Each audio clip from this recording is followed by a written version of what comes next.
I used to think creativity was the last human fortress.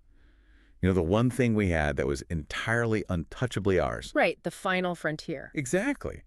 I mean, a machine could calculate a spreadsheet, sure, but it couldn't paint. It couldn't compose a song. Yeah, that was always the assumption. But then, a few weeks ago, I watched a machine paint a portrait that actually made me feel something. Really? Yeah. I felt this genuine sense of melancholy just looking at it.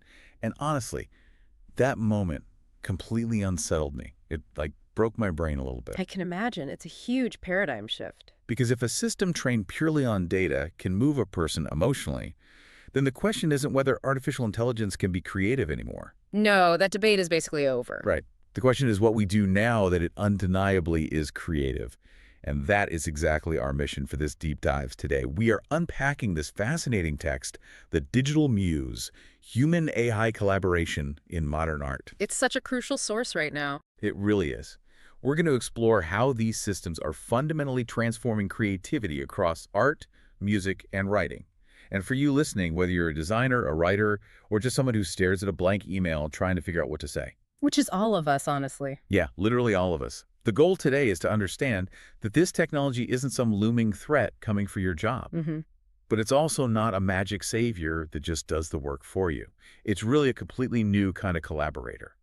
That word right there, collaborator, is just absolutely crucial to the foundational premise of the source text. It's the perfect lens for this. How so?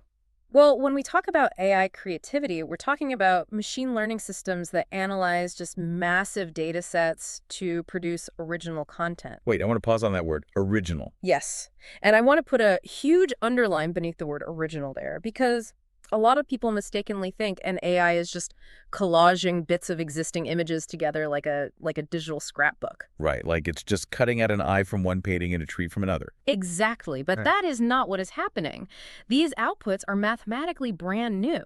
You are looking at a painting or hearing a melody that has literally never existed before in human history. Wow. Yeah, even though the machine learned the foundational rules of how to make it by studying existing human work, the output itself is entirely novel. Okay, let's unpack this, because to understand the massive philosophical shift happening in art right now, we first need to understand the mechanical shift. Right, how it actually functions. Yeah, we have to know what is actually going on under the hood. Yeah. So if it's not just copying and pasting from a Google image search, how does a machine actually learn to paint? It comes down to a specific, brilliant piece of architecture used in tools that you or anyone listening might have already played around with. Things like Adobe Firefly or Midjourney. Oh yeah, I've messed around with Midjourney. It's wild. It's incredible.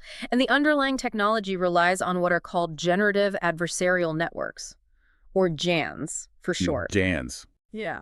And the mechanism here is essentially a competition. A GAN pits two distinct neural networks against each other in this continuous high-speed loop. Like they're fighting. Basically. One network is the generator. Its only job is to create the image. It literally starts with random static noise and tries to arrange pixels into something recognizable. Okay, so that's the artist. Exactly. The second network is the discriminator, which acts as the judge. The generator produces a visual, and the judge analyzes it against a massive database of human art to see if it looks authentic. I love trying to visualize how this works.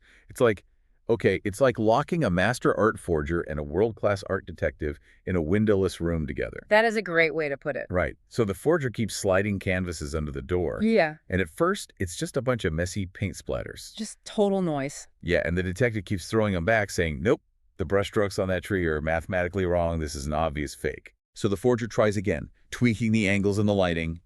And they just keep at it thousands of times a second until the forgery is so flawless that the detective is finally fooled. That is a perfect analogy. It's an adversarial process that drives continuous, rapid improvement. And it keeps going until the output reaches a point of mathematical indistinguishability from human art. That is so crazy to think about. It really is. And understanding that mechanism explains a specific data point from the text. It's a landmark 2017 study by Elgamal and his colleagues, which is genuinely shocking. What did they find? So they ran controlled tests comparing artwork generated by these GAN trained systems to artwork made by contemporary human artists. And they had human observers rate the pieces without knowing who or what made them. Okay, a blind taste test for art. Exactly. And the observers actually rated the machine-generated art as more creative than the human-made art. Wait. I need to make sure I'm hearing that correct. I know, it's a lot to take in. Human beings looked at art made by a mathematical equation, an equation that just learned the rules from human data and thought was more creative than what actual living human beings made. Yes. Consistently. How is that even possible?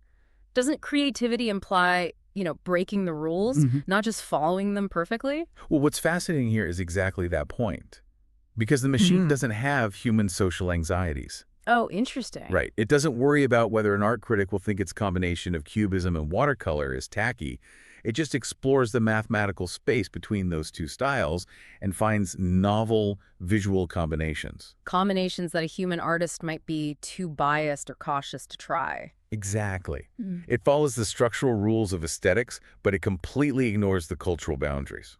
Okay, but this brings up a massive tension, and I want to push back on the practical side of this because we have to make this real for the listener. Sure. Imagine you are a small business owner, right? You need a brand new logo, so you spend an afternoon typing text prompts into one of these tools until it generates something perfect. Happens every day now. Yep. But who actually owns that logo? If the machine did the literal digital painting, but you, the human, provided the prompt and the curatorial eye, who holds the copyright? This raises an incredibly important question, and it's one that the legal systems in both the US and Europe are actively battling out as we speak. So there's no clear answer yet. None. It is completely unresolved territory. You have traditional artists understandably arguing that the person typing the prompt didn't execute the craft, so they shouldn't own it. Which makes sense. It does. Right. But on the other side, you have these prompt engineers arguing that their specific 50-word text instructions are the true creative act. They're saying the AI is just acting as a digital paintbrush. Oh, wow. So the prompt is the art. That's the argument. But if we connect this to the bigger picture, we've actually seen this exact panic before. Think about the mid-19th century when photography was invented. Oh, right. Painters absolutely hated the camera. They despised it. Prominent painters argued that photography was this soulless machine that was going to completely cheapen and destroy the craft of visual art. Because the argument was that you just click a button and the machine captures the image, right? Exactly. Like there was no physical labor, no mixing of paints, no hours of staring at a subject. It felt like cheating to them. It felt entirely mechanical. But photography didn't destroy visual art, it disrupted it. Yeah, that's true. It forced painters to stop trying to just capture hyper-realistic portraits because the camera could obviously do that better, and instead move them toward Impressionism, Cubism, and abstract art. And photography itself became a profoundly respected medium. Exactly. Every major new tool causes disruption. The historical pattern shows that the artists who survive that disruption are simply the ones who learn to master the new tools to say something entirely new. Mastering the tool. Yeah, that makes a lot of sense for visual trickery. You can fool the eye with a good algorithm, some clever pixels. Yeah. But visual trickery is one thing. Music feels fundamentally different to me. How so? Music feels like the ultimate frontier because it requires a soul. Right. It's inherently emotional. So let's shift from how AI fools the eye to whether it can actually move the heart. That's a great pivot. Because according to the text, the studio doors have already been blown wide open on this. They really have. Platforms that use machine learning to generate original compositions are deeply embedded in the commercial music industry right now. We aren't talking about some theoretical future. Yeah, there is a platform mentioned called Amper Music, and another system called AIVA, Artificial Intelligence Virtual Artist. AIVA is fascinating. And this completely blew my mind. AIVA has actually been granted legal status as a composer in several countries. It's incredible. We are legally recognizing an algorithm as a musical artist with its own catalog of rights. That shows you how far past the experimental phase we already are. We are way past it. And to understand why it's so effective, the source text points to research by Harrimans and Chu from 2017. What did they look at? They documented how these algorithmic composition tools don't just spit out random piano notes. They can generate musically coherent pieces that adhere perfectly to complex stylistic rules and, crucially, to emotional contours. Wait, what does an emotional contour mean for a machine? How does an algorithm know what emotion sounds like? Well, think of it as mapping tension and release to acoustic parameters. Okay. Say you're developing a video game. You need a piece of background music to slowly build a feeling of anxiety for exactly 30 seconds as the player approaches a dark room, Right. and then instantly resolve into a melancholic piano melody when they open the door. The AI can map that out instantly. Just by knowing the rules. Yes. It knows statistically that a rising tempo, dissonant minor chords, and swelling string sections produce anxiety in human listeners. It maps the math of the acoustics to the biology of human hearing. Wow. For film scoring, game development, and advertising, that kind of speed and precision is entirely transformative. But here is my pushback on that. Mhm. Because mapping math to biology feels very clinical. It is very clinical. Right. And if music carries deeply personal things like memory, nostalgia, and grief, how can a system that has never lost anyone write a song about loss? That is the million-dollar question. How can a system that has never experienced a single second of human suffering write a blues progression that actually makes you feel something? It is the central philosophical debate in the industry right now. If you look at the critics, they argue exactly what you just said. A machine cannot simulate grief, therefore the music is fundamentally hollow. Just acoustic manipulation. Exactly, that it lacks a soul. But supporters of AI composition counter that argument by shifting the focus entirely. Where do they shift it? They argue that the emotional weight of a piece of music actually comes from the listener, not the composer. Really? That puts a massive amount of weight on the person hitting play. But think about it from your own experience. When you listen to a heartbreaking song on your headphones, the tears you shed aren't really about the singer's specific breakup from 10 years ago. That's true. They are about your own memories, your own losses, triggered by the acoustic patterns you're hearing. The machine doesn't need to feel grief. It just needs to arrange the frequencies that allow you to access your own grief. Wow. I've never thought about it like that. And practically speaking, the line between AI-assisted and purely human music is already blurring so much that most listeners today don't even know the difference when they hear background music on a YouTube video or a podcast. That is a profound shift in how we view the relationship between creator and audience. It absolutely is. If the emotion in music relies that heavily on the listener projecting their own feelings onto the math, what about a medium that is purely intellectual? You mean writing? Yes, a medium where the exact words matter deeply. Here's where it gets really interesting, because we need to talk about writing. Writing has always been known as this highly isolated, lonely craft. The tortured writer at the desk. Exactly. Just you staring at a blinking cursor, agonizing over a single sentence. But AI is fundamentally changing that dynamic too. It is. The introduction of large language models, or LLMs, is shifting writing from a solitary act to a highly collaborative one. But we should clarify how professional writers are actually using these. Yes, it's vital to understand the mechanics here. Professional writers aren't generally using these models as automated text spinners just to do the work for them. Right. They aren't just saying, write a book for me. Exactly. They're using them as collaborative sparring partners. Okay, so to understand why it's such a good sparring partner, we need to explain how an LLM actually works. Because it's not actually reading a book or thinking about the plot, right? Right, not at all. It helps to think of an LLM not as a conscious brain, but as the world's most advanced autocomplete. Autocomplete, okay. It has mapped the mathematical and statistical relationships between billions of words. It calculates probabilities. So like predicting the next word. Yes. If you type the phrase, "the dog chased thee," the model calculates that the word cat is highly probable, while the word refrigerator is statistically highly improbable. Right. Now take that basic concept of next token prediction and expand it across billions of parameters, accounting for tone, genre, pacing, and vocabulary. So it's less like an eager co-writer and more like a sparring partner who has memorized the exact choreography of every boxing match ever fought in human history. That's a great way to look at it.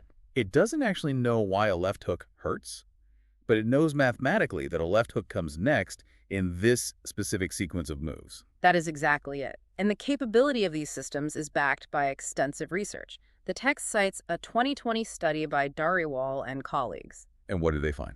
They found that large language models trained on diverse text corpora can generate highly coherent narratives across multiple genres and styles. And when you say diverse text corpora, you basically mean it has ingested a massive chunk of the written internet, right? Articles, books, forums, everything. Precisely. Because it has mapped all those relationships, the system can adapt to the voice, tone, and pacing required. Which makes it a crazy good tool for writer's block. It makes it an incredibly versatile sounding board for a human writer.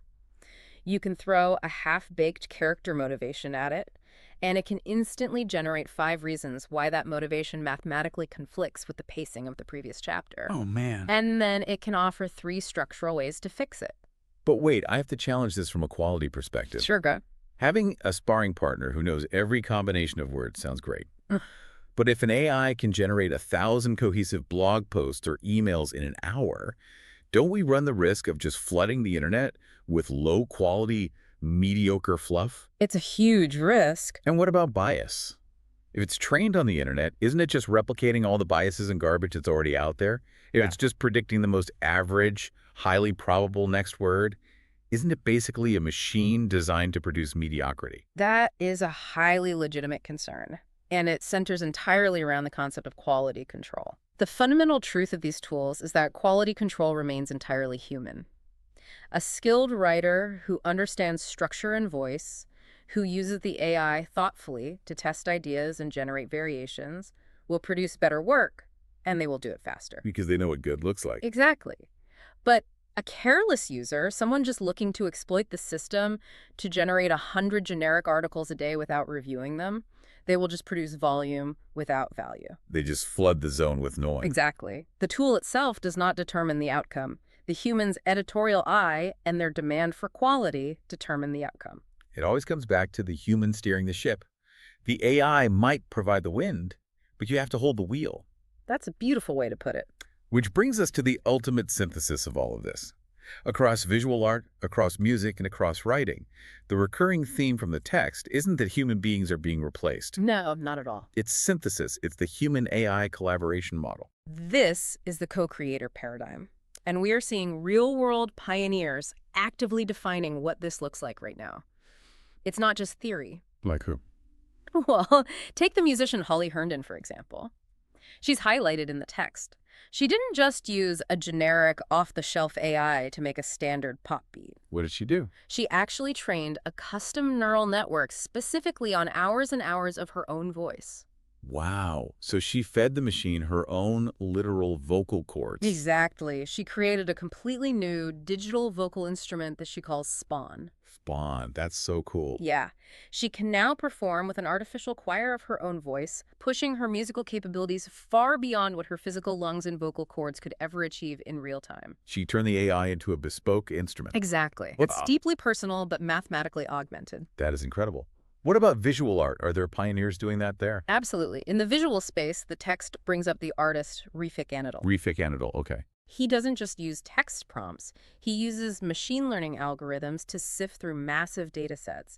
We're talking about millions of archival photographs of a city, or vast troves of telemetry data from space telescopes. That's way beyond typing "make me a logo." Entirely. He uses the AI to process that data and generate these massive, fluid, swirling data sculptures that are projected onto giant screens in major museums worldwide. Wow. He is taking data that is too vast for a human brain to comprehend and using the AI to translate it into a visual experience we can actually feel. So these aren't just gimmicks. They aren't just parlor tricks to get out of doing the hard work. Far from it.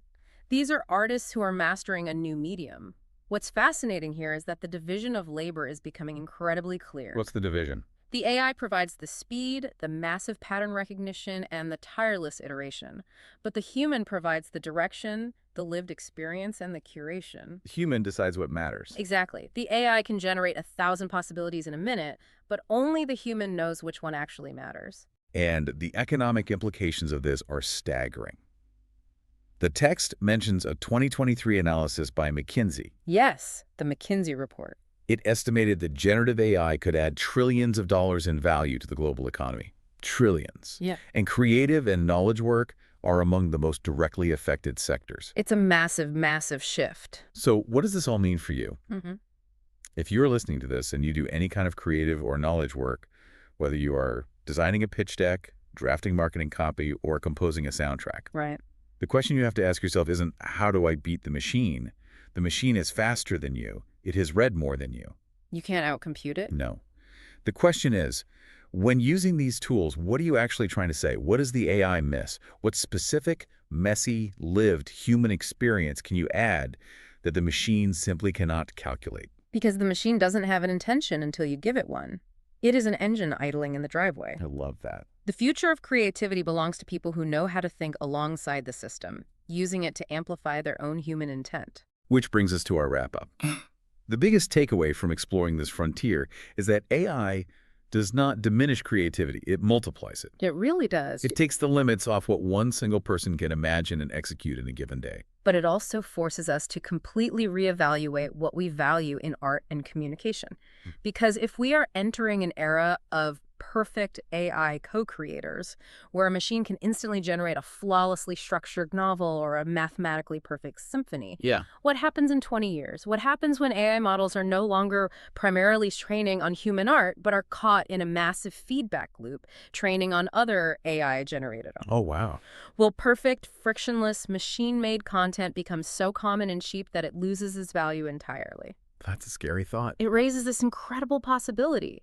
We debated earlier whether a machine can truly write a song about loss if it's never experienced grief. But if the emotional weight of a generated song or a jam-painted portrait actually comes entirely from you, the audience, then who is the real artist in this new world?